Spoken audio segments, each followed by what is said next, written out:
ყოველ წელს ხო არ იქნება. აბა, რა გვაქვს, რა მოგვიმზადე? ხო, ნუ სანამ ფეხბურთზე გადავალთ, ესე იგი ფეხბურთის დღესასწაულების გარდა იყო წიგნის დღესასწაული, იცით, 23 აპრილი არის წიგნის საერთაშორისო დღე.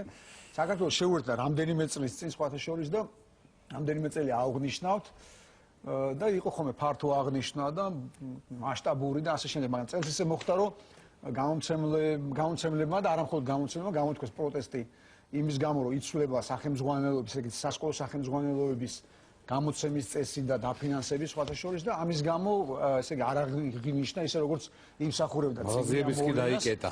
ხო, მაღაზიებმაც გამოუცხადეს სოლიდარობა დაიკეტა, მინდა ვისარგებლო უბრალოდ შემთხვევით, სანამ გადავალ წიგნებზე, ნუ სახელმძღვანელოს წიგნია მოგვიხსენებათ და მინდა გამოთქვა ჩვენი მოგზაურებული და სუბიექტური აზრი, აბსოლუტურად ვეთანხმები იდეას, გადასარევ იდეას და ამას სხვათა შორის ყველა გამომცემელიც ეთანხმება, მე არ შემხვედრა ვისაც ველაპარაკეთ, აი ეს ბოლო დღეები მათ ხშირად ველაპარაკები აი ამ პრობლემასთან დაკავშირებით და არ მომისმენია არც ერთი გამომცემლისგან, უნდა ვთქვა მათ სასახელოდ უარყოფითი დამოკიდებულება იმ იდეის გამო, რომელიც თქვა, ესე იგი, რაც აქვს გაათვლის სამინისტრო, რომ ესე იგი 500,000-ზე მეტ ბავშვს, ესე იგი, ექნება უფასო წიგნი. ეს არის გადასარევი იდეა, მაგრამ გადასარევი იდეას ჭირდება გადასარევი განხორციელება. თუ სწორად არ განახორციელეთ, შეიძლება ამ როგორც წამალს, ხო იცი, წიგნი წამალია, მაგრამ წამლებს რო აწერია ხოლმე გორდითი მოვლენები, ხო იცი, თუ სწორად არ მიიღეთ ის წამალი და სწორად თუ არ განხორციელეთ ჩვენი იდეა, შეიძლება რაღაც ხარვეზი გქონდეს და ამიტომ მინდა უკუჩვენება, ასე ვთქვათ.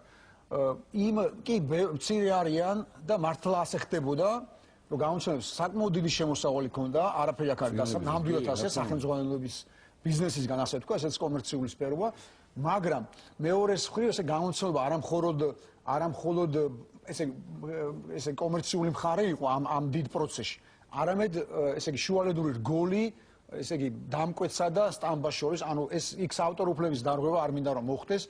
ერთი ადამიანის 500 ადამიანი ხო იქნება ძალიან გახარებული ამ მშვენიერი იდეის გამო, მაგრამ თუნდაც რამდენიმე კი არა, თუნდაც ერთი ადამიანის უფლება რომ დაირღვეს, ეს არ მინდა, იმიტომ რომ მაშინ ჩვენ ვეყოლება თუნდაც ერთი ადამიანი კონკრეტულად. იმიტომ რომ ის ესე იგი ავტორმა უნდა მიიღოს იმ შრომის შესაბამისი ანაზღაურება ყველა წიგნის ავტორს გულისხმობ, მათ შორის სახელმძღვანელოს, რომელსაც ის ხარჯავს, რომელსაც ის გაიღებს, ხო გესმით რა ვსაუბრობ? ამიტომ ამ შემთხვევაში შეიძლება უფრო ნაკლები მიიღონ, ვიდრე მათ მანამდე ჰქონდათ.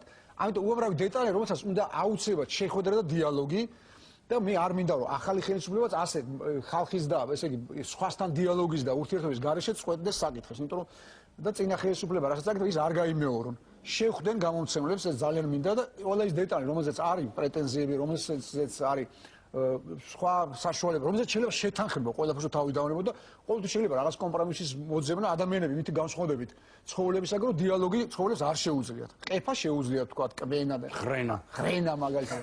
ადამიანები ვართ, ამიტომ გამოვიყენოთ ეს საჩუქარი ღვთისაგან რაღაც ადამიანები ვართ და ეს ხალხი ეს ორი მხარე არსებობს, შეხვდნენ და ისა უბრალოდ მოძებნო გამოსავალი. გამოსავალი ყოველთვის არსებობს, ისეთი რომ გარდა იმ 500,000 ბედნიერი ბავშვისა არ იყოს, ესე იგი, აი თუნდაც ძალიან ცოტა დაჩაგრულის, იმიტომ რომ თუ სამართლებრივი და კარგი სახელმწიფოს, დემოკრატიული სახელმწიფოს შექმნა გვინდა, ყველა ადამიანის უფლება უნდა არავის არ უნდა დაირღვეს. ეს არის აუცილებელი პრინციპი და ის ერთი ადამიანი შეიძლება უფრო ფასეული იყოს სახელმწიფოში. აი მაშინ არის მაგარი სახელმწიფო, ერთის როცა